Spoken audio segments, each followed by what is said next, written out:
स्वप्नातील दागिन्यांच्या मालिकेच्या सुवर्ण बचत योजना फक्त पलूसच्या चांग भलं ज्वेलर्स मध्ये। आता मिळवा 1000 मध्ये 10,000चे दागिने, अटी लागू।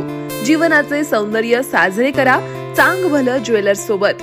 सोने चांदी हिरे खरेदीसाठी चांग भलं ज्वेलर्स, मेन रोड, नागोबा मंदिर समोर, पलूस, जिल्हा सांगली। 416 310। राहुल मोरे 84 21 56 1207।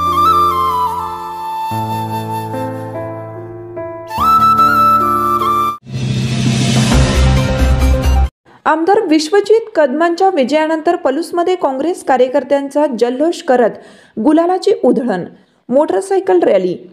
डॉक्टर विश्वजित कदम विजयी झाल्याबरोबरच पलूसमध्ये काँग्रेस कार्यकर्त्यांनी एकच जल्लोष केला।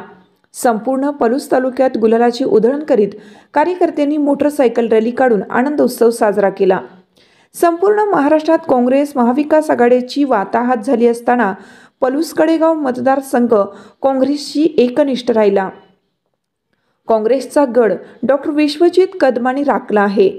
30,046 मतांनी त्यांचा विजय झाला। पलूस कडेगाव मतदारसंघातील लढतीकडे संपूर्ण महाराष्ट्राचे लक्ष लागलं होतं। लक्षवेधी लढतीतील ही लढत होती।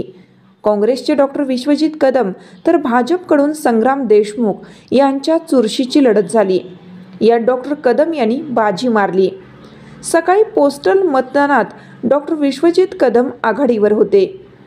EVM मधील मतमोजणी सुरुवातीच्या फेरीत संग्राम देशमुख आघाडीवर होते। ही पिछाडी भरून काढत विश्वजित कदम यांनी आघाडी घेतली। ही आघाडी शेवटच्या फेरीपर्यंत कायम राहिली।